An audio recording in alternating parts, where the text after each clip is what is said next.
Good morning everyone, आप सभी का एक बार फिर से स्वागत है। तो दोस्तों, आज की वीडियो में हम 28 अप्रैल 2023 के करंट अफेयर के जो भी इंपॉर्टेंट क्वेश्चन है वो इस वीडियो में डिस्कस करने वाले हैं। इन क्वेश्चनों का आप पीडीएफ डिस्क्रिप्शन से भी ले सकते हैं। तो चलिए आज की वीडियो स्टार्ट करते हैं। आज का हमारा पहला क्वेश्चन है, किस अमेरिकी राज्य ने दिवाली को आधिकारिक राज्य के अवकाश के रूप में मान्यता दी है? हाँ जी, किस अमेरिकी राज्य ने दिवाली को आधिकारिक राज्य के अवकाश के रूप में मान्यता दी है? तो दोस्तों, इस क्वेश्चन के ऑप्शन है कैलिफोर्निया, एरिजोना, पेंसिल्वेनिया, इंडियाना। तो दोस्तों, इस क्वेश्चन का पे आंसर है सी, पेंसिल्वेनिया। हाँ जी, पेंसिल्वेनिया ने दिवाली को आधिकारिक राज्य के अवकाश के रूप में मान्यता दी है। पेंसिल्वेनिया में लगभग 2 लाख दक्षिण एशिया निवासी निवास करते हैं। हाँ जी, पेंसिल्वेनिया में लगभग 2 लाख लोग दक्षिण एशिया के लोग रहते हैं, जिसकी वजह से वहां की सरकार ने इसको दिवाली को आधिकारिक राज्य के अवकाश के रूप में मान्यता दी है। पूरे राज्य पेंसिल्वेनिया के जो सीनेटर है निखिल सवाल ने इसकी जानकारी ट्विटर पर घोषणा की है कि दिवाली को वहां पर आधिकारिक अवकाश के रूप में मान्यता दे दी गई है। तो दोस्तों, इस क्वेश्चन में अमेरिका के बारे में बात हुई। यहाँ अमेरिका के राज्य थे सारे के सारे, पेंसिल्वेनिया अमेरिका का राज्य। तो अमेरिका से रिलेटेड जो भी फैक्ट है वो यहाँ पे देख लेते हैं। सबसे पहले अमेरिका का फ्लैग आपको दिखाई दे रहा होगा, ये अमेरिका का फ्लैग है।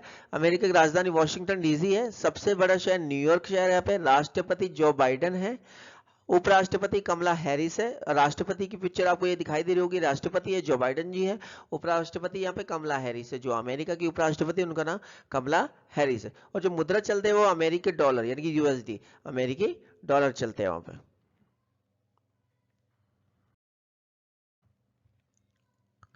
आज का हमारा दूसरा क्वेश्चन है, हाल ही में किस कंपनी को Navratna central public sector enterprises का दर्जा मिला है? हाल ही में किस कंपनी को Navratna central public sector enterprise का दर्जा मिला है? तो दोस्तों, इस क्वेश्चन के ऑप्शन है Rail Vikas Nigam limited, NMDC limited, India Post, NTPC limited. तो दोस्तों, इस क्वेश्चन के आप आंसर है A, Rail Vikas Nigam limited, Rail Vikas Nigam limited. वित्त मंत्रालय ने हाल ही में रेल विकास निगम लिमिटेड यानी कि आरवीएनएल को Navratna central public sector enterprises CPI का दर्जा दिया है। नवरत्न का दर्जा पहली बार भारत सरकार द्वारा 1997 में 9 पब्लिक सेक्टर को दिया गया था। नवरत्न का दर्जा है पहली बार भारत सरकार द्वारा 1997 में 9 पब्लिक सेक्टर की कंपनियों को दिया गया था। वर्तमान में आरवीएनएल को मिलाकर 13 नवरत्न कंपनियां, कितनी? 13 नवरत्न कंपनियां है। नवरत्न कंपनियां सीपीएसआई कंपनियां है, सीपीएसआई कंपनियां जिसमें केंद्र सरकार से अनुमोदन मांगे बिना यानी कि केंद्र सरकार से अनुमोदन मांगे बिना 1000 करोड़ रुपए तक निवेश करने की वित्तीय स्वतंत्रता प्राप्त होती है। यानी कि आप केंद्र सरकार से बिना पूछे 1000 रुपए तक करोड़ आप निवेश कर सकते हो।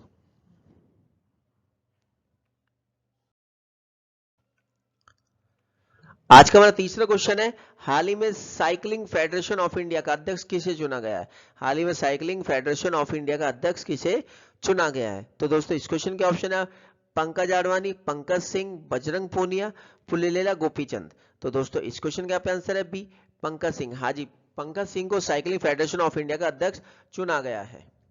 केंद्रीय रक्षा मंत्री राजनाथ सिंह के पुत्र पंकज सिंह को नैनीताल में वार्षिक बैठक में निर्विरोध भारतीय साइकिलिंग महासंघ का अध्यक्ष चुना गया है। पंकज सिंह नोएडा से भाजपा विधायक है। मनिंदर पाल सिंह को लगातार दूसरी बार महासचिव चुना गया साइकिलिंग फेडरेशन ऑफ इंडिया का, जबकि केरल के सुदेश कुमार को कोषाध्यक्ष चुना गया। जबकि केरल के सुदेश कुमार को क्या कोषाध्यक्ष चुना गया है। Cycling federation of India Bharat में साइकिलिंग रेसिंग का राष्ट्रीय शासी निकाय यानी कि जो भारत में साइकिलिंग रेसिंग होती है उसका शासी निकाय है। इसकी स्थापना 1946 में की गई थी। इसकी स्थापना कब की गई थी? 1946 में की गई थी। अब इसके अध्यक्ष कौन बन चुके हैं? पंकज सिंह इसके अध्यक्ष बन चुके हैं। महासचिव मनिंदर पाल सिंह जी है और कोषाध्यक्ष सुदेश कुमार है।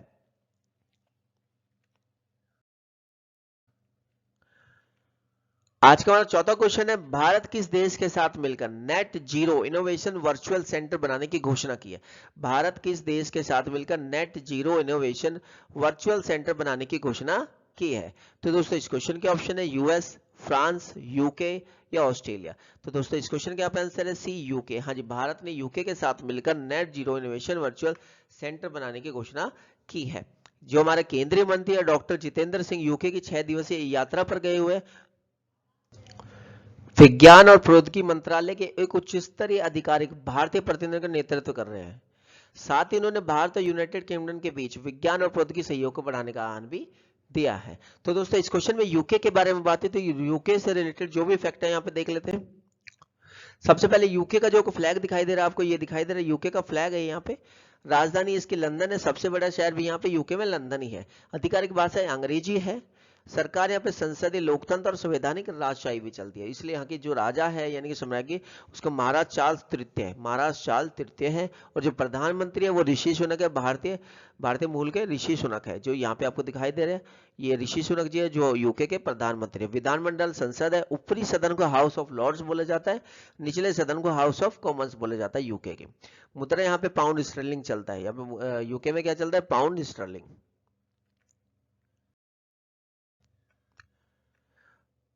आज का हमारा छठा क्वेश्चन है, one earth one health advantage health care India 2023 के छठवें संस्करण का उद्घाटन किसने किया? One earth one health advantage health care India 2023 के छठवें संस्करण का उद्घाटन किसने किया?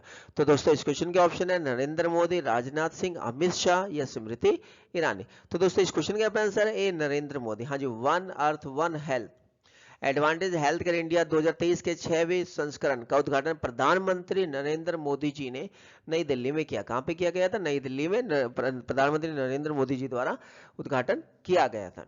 स्वास्थ्य और परिवार कल्याण मंत्रालय ने federation of India chambers of commerce and industry यानी FICCI के सहयोग से इसे G20 प्रेसिडेंसी के साथ सह ब्रांड किया। किसके साथ? G20 प्रेसिडेंसी के साथ सह ब्रांड किया है। यह आयोजन भारत के G20 presidency theme one earth one family one future के अनुरूप है और इसका उचित नाम one earth one health advantage health care India 2023 रखा गया है। इसका नाम क्या रखा गया? One earth one health advantage health care India 2023 रखा गया है।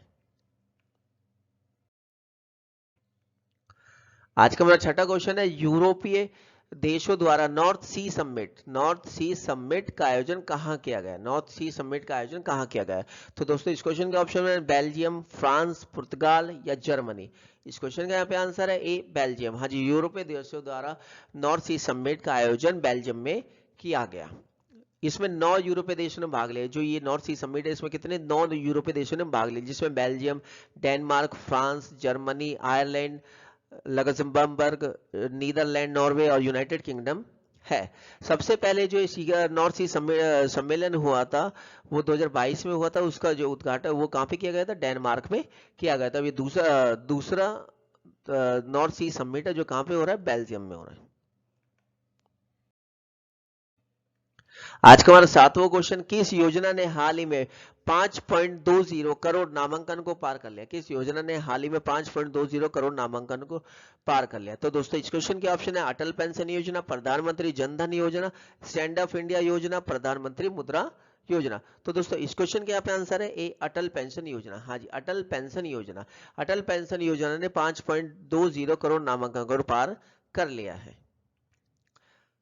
वित्तीय वर्ष 2022-23 में 1.19 करोड़ से अधिक नए सदस्य इस योजना में जुड़े, जिसके कारण इसके जो नामांकन है 5.20 करोड़ को पार कर लिया है। इस योजना में प्रतिबंधित संपत्ति की राशि 27,200 करोड़ रुपए से अधिक प्रबंधित संपत्ति की राशि 27,200 करोड़ रुपए से अधिक हो गई है। इस योजना में शुरुआत में 8.69% का निवेश रिटर्न दिया था।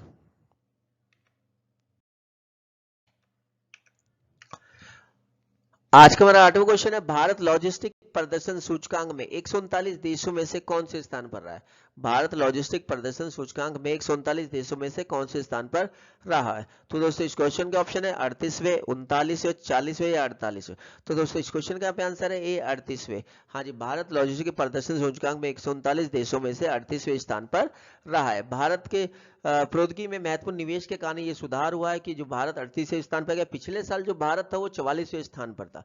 2018 में भारतीय सूचकांक में कब था? 44वें स्थान पर। लेकिन 2023 में जब ये सूची दोबारा जारी की गई तो यहाँ पे भारत 38वें स्थान पर पहुंच गया है। अब 2014 में लगातार सुधार, 2014 में भारत 54वें स्थान पर था। मोदी ने 2022 में राष्ट्रीय लॉजिस्टिक नीति NLLP शुरू की थी। राष्ट्रीय लॉजिस्टिक नीति का मकसद तेजी से सामान पहुंचाना, परिवहन संबंधी चुनौतियों को खत्म करना, विनिर्माण क्षेत्र के लिए समय और धन को बचाएगी।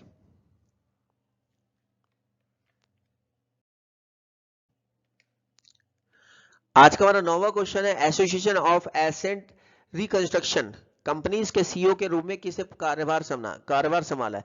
Association of the assets reconstruction companies के सीईओ के रूप में किसने कार्यभार संभाला है? तो दोस्तों इस क्वेश्चन के ऑप्शन है हरिहर मिश्रा, पंकज सिंह, बजरंग पूनिया, फुलेला गोपीचंद।